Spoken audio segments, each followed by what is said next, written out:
today we are here again with the new episode of the Supply Chain Show. We have Paul with us. He is a leading consultant in supply chain, a master trainer of 𝐸𝐵ICS, and he's a great project manager. Hi Paul, good to see you. Hi, good to see you. Right, Yeah. so do you mind introducing yourself? Yes, today? my name is Paul Denneman. I'm from the Netherlands. As mentioned, I'm a supply chain expert since over 25 years, working as an independent consultant and trainer in a lot of companies, and mainly focusing on 𝐸𝐵ICS supply chain training for all the programs 𝐸𝐵ICS is providing. So recently, I think Paul has wrote an article on how to achieve a sustainability in supply chain, and it has a very good, receipt. It is well received by people. So Paul is in Dubai. You can see we are sitting outside in a hotel. It's a bit sweaty, right? So I want to take an opportunity for Paul just to discuss, how you think. Why you've written this article, and how you think companies can achieve the sustainable supply chain. So maybe we would like to hear from you directly. Yes, that's fine. Yeah, first of all, if we are talking about sustainability, a lot of people think that's only about the environment, but that's actually not true. It's about how you will compete in the new world, because resources are not endless, and also, let's say, the life of the planet, the climate change, will also give us some things to think about. We are with a lot of people on this planet, and we are producing a lot, we are consuming a lot, and there's maybe also the first step where we should change something.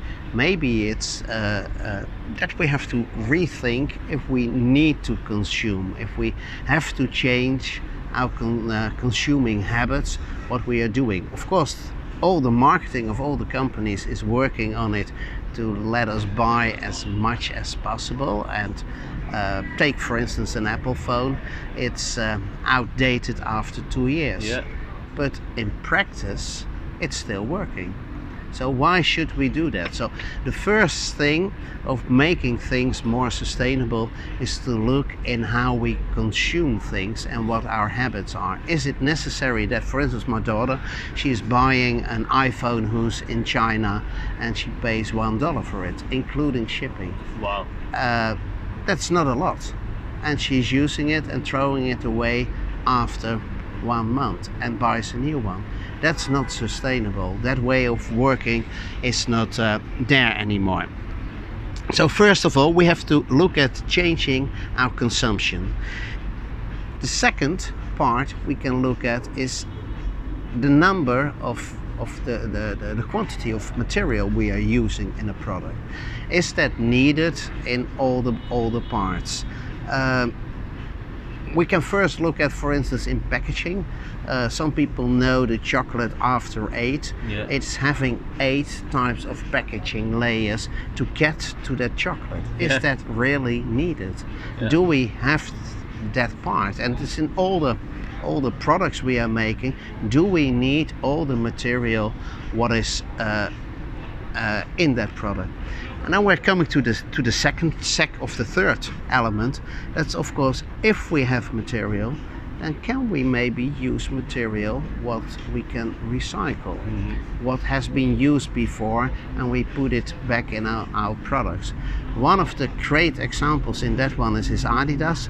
What they did, they used plastic what they cut out of the ocean, old fishing net. They made a new shoe from it, and that shoe is now sold more than 1 million times. Wow. And it's really a profitable item, because that's the other part. We always think that being sustainable will cost money. No, it's something you need to survive. Yeah. And if you do it correctly, then first you look, of course, at risk, because we may not use lead, or in our products we may not use all types of materials anymore, because they are harmful for the environment. So then sustainability is a part of risk management, of compliance. But if you do it correctly, what maybe Adidas is doing, they create value out of it. So that's the second step in that process, creating value to make sustainable products, and customers will come to you. And then the last step, of course, is making it in such a way that you make it a strategic direction. So my company should go into a direction, and therefore they will be number one. What we luckily see nowadays is that a lot of companies take that challenge. Yeah. Last week it was published that IKEA wants to have, I think in 5 years' time, all their products built from recyclable materials. Wow. Have a sustainable product range. That's a commitment. And that's an achievement. Yeah. If we look, for instance, we are here in Dubai, close to a hotel. A lot of hotels, they also look at the environment. They also look: is it necessary that we use 10 towels a day, or can we maybe use 1? How do we deal with garbage in that part? So it's important that we are going to do something with it.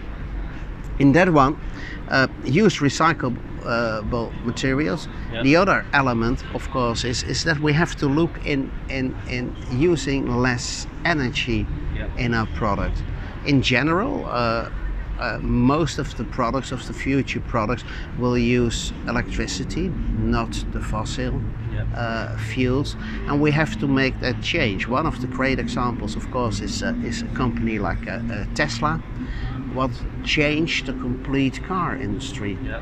And nowadays they have it as a strategic direction. They do not make, let's say, conventional cars, but they do it in such a way that all the companies, all the car manufacturers have to change. And it's even that worse, that even Ford is doing it, everybody's doing it, Audi, you name it, they're all doing it. Yeah, and what you see, for instance, in car manufacturing, is that an Italian company like Fiat is having problems in investments in making that change. They know it will end, and it will be more, and most likely the companies who are producing cars will be in the future somewhat different. On the other hand, what they did in car manufacturing is also looking at fuel consumption. It's in a lot of countries where fuel is very cheap, not an issue. Like UAE, Middle East, But in other countries, they focus on it, and that's also an example of using less energy in a process. Both elements, use recyclable materials and reduce the energies, or even use renewable energies, is the direction what we call the circular economy. Where we have an economy where we produce and then throw away, it should go into a circle, and what in ideal world is self-sustaining environment, self-sustaining, self-supporting environment. And of course that will not be 100%, but at least it's going into that direction. Then we bring us to, what is it, the fifth element. If we have to buy something, why do we buy it in China? It needs to be transported, it needs to be produced over there, and maybe we can also do it over here. So if you want to change and make your company more sustainable, look around what is nearby. It supports the local society, and that's also an element of sustainable. Shorter lead time, you can shorten lead time, less risk. Lower inventory. There's much more benefit, and I keep saying this, and I think I've done the analysis where people when I was in UK, if you do the wall-to-wall cost, right? So if you buy from Eastern Europe, being in UK, and buy from China, actually it will turn out Eastern Europe will be cheaper. Again, I'm talking cost to cost, wall-to-wall cost, including freight cost, air freight, basic cost of poor quality and all that, right? Anyway. But if you are starting to calculate also, let's say, the environmental cost of moving the goods, and the social cost of that it's produced in not the best environments, then your cost price will be different. And more companies are looking into that part of costing, instead of only buying it for the lowest price. I mentioned it at the start. I have a product, I buy an iPhone shelf and throw it away. That's also not the intention. If we make products, we should use them more, maybe repair them more. And what we see in that concept currently going on is that products becoming a service. So I'm not buying a car and own the car, I'm buying the means for transportation. And it's a sort of lease construction, but they take care for maintenance, they take care of the complete process. And we see it more and more that we do not buy products, but we buy a complete service. Like we're having internet service, mobile phone service, also example for instance healthcare, the scanners in hospitals, they are not owned by the hospital, they are owned by Philips, and they deliver a working process. So that's also one part. Make it every product more durable, that we do not produce it for throwing it away. Great example, of course, plastic. All the plastics bottles we create, we throw it away, and companies like Coca-Cola started with it. They have a target to reduce it and to replace or recycle it by 2030, every bottle they are making. And of course Pepsi Cola is now also doing it, and that should be the direction what we are going for. Last step, of course, if we have something and we cannot reuse it, recycle it, then think of a reasonable way of end of life. How do we get it away? In the end, we have to throw it away in a landfill, and that is the worst solution. In most parts, if we take for instance an example of office garbage, 99% can be reused, recycled, and is not going away in landfills. So I think very good steps. Thank you very much for explaining. Recently I was in a conference in University of Middlesex in Dubai, and there was the guy, he was a Swiss guy who turned up. So what he does, he has a startup, right? What he does is, all the big boards, all the, you see on the, if you go to 𝐥𝐸𝐬𝐬 Road, the big card advertisements, they make all the special plastic/textile material. So what he does is, he took those, once the advertisement is finished, talking about finding a better way of using it, he take them out, and then he make a bag, some fashionable products for university kids and school kids. And he said, I think his first of all, his selling point is, again, he is finding a better way of recycling and basically prolonging the end of life, so you don't throw it on the landfill.